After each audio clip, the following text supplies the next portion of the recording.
شما شورت تارزان رو شما طراحی کردین؟ آره. مثلا یه مبلغ اول پیش پرداخت میدم و پیش پرداخت رو میگیریم و دیگه کار نمی‌کنی. ای باز دیوانه بود.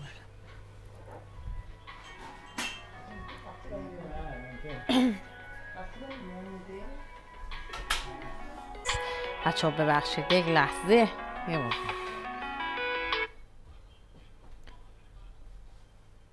الو واتساپ اینجوری.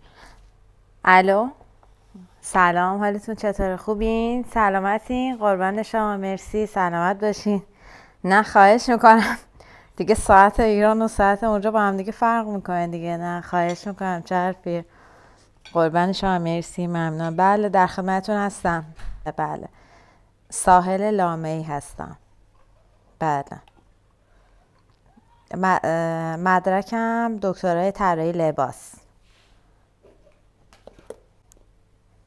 از دانشگاه انگلیس.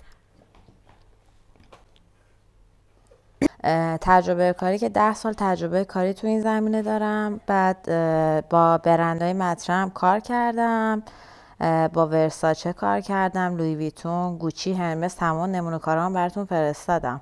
در حال حاضر ایران هستم، شمال زندگی میکنیم، ولی خب اقامت کانادا رو داریم، رفت آمد میکنیم. بله بله. نه مسئله ندارم. الان هم شمال زندگی میکنم به خاطر که پدرم عمل قلب باز انجام دادن، بعدم که واسه همین اینجا زندگی میکنیم، ولی خب تهران هم خونه داریم، رفت آمد میکنیم. بله میرم و میایم. کلا از نسل در نسل این شغل بهمون رسیده، خانواده‌تا اینجوری بودیم و این کار رو انجام میدادیم. اینا تهران که پدر کارخونه تولیدی لباس دارن و تهران هم یعنی ساری که همین شمال که زندگی میکنیم کارگاه داریم. بله 1,000,000 دلار هزینه کردم بابت این قضیه، بابت کارگاهشون و اینا. چون ما خانواده پدری اینجوری بودن، این به ارث برده. و نمونه کارا رو که براتون فرستادم. الانم تازه 3 روزه برگشتم ایران به خاطر اینکه کار ایونت و اینا انجام میدم. مادر بزرگم کار طراحی لباس تارزان و آدم حوا رو. بله هستم، میتونم صحبت کنم.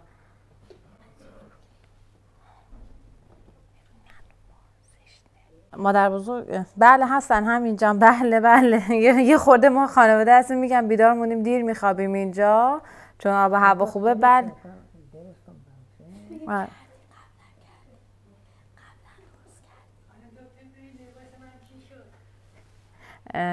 یه لحظه ببخشید. بله میگن که شما شورت تارزان رو شما طراحی کردین؟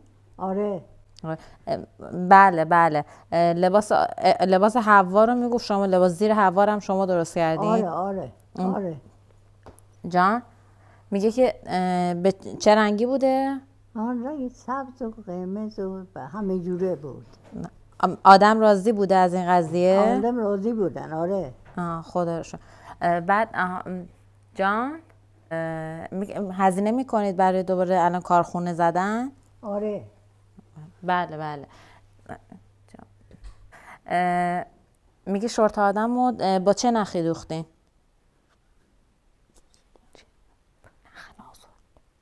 نخ نازک.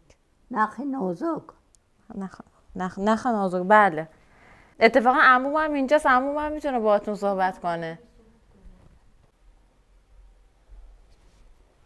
پدر کارخونه تولیدی لباس دارم که تایید کنید کافیه. پدر کارخونه تولیدی. بله. الو سلام، خسته نباشید. خوبین؟ الو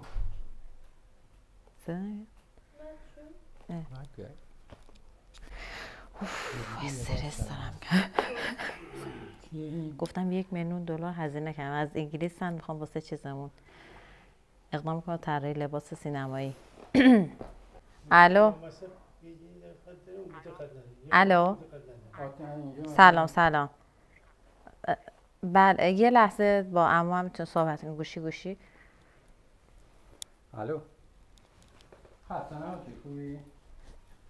ممنون. تشکر. چیه کاره؟ بله ایشون همه کارش مال خودشه. بعد پدرش هم اینجا کار طراحی لباس شده. بله. جان با چه نخی درست میکنن؟ نخهای رنگیه، در این رنگای نازک و رنگیه. من که زیاد وارد نیستم، همون رنگای نازک و رنگیه نخاش.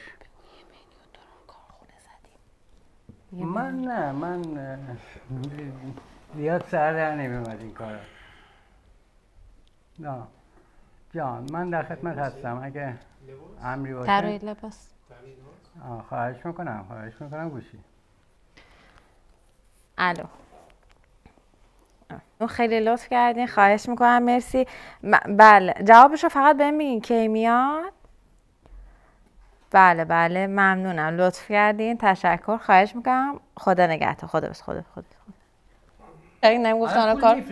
نه ما باید الان اوکی بشه مثلا یه مبلغ اول پیش پرداخت میدم و پیش پرداخت رو میگیریم و دیگه کار نمیکنیم. همون میاد دیگه. با 100% همه سهم دارین دیگه. پیش پرداخت رو میده، قبول کنن. یه چند تا تر از چت جی پی تی گرفتم فرستادم براش و اینا الان فکر میکنم من طراح لباسم. قبول بشی میفرسته. فیلم و سریال کیه؟ یه کارگردانیه توی خارج از ایران. و بگو مثلا عموم من هنرپیشه.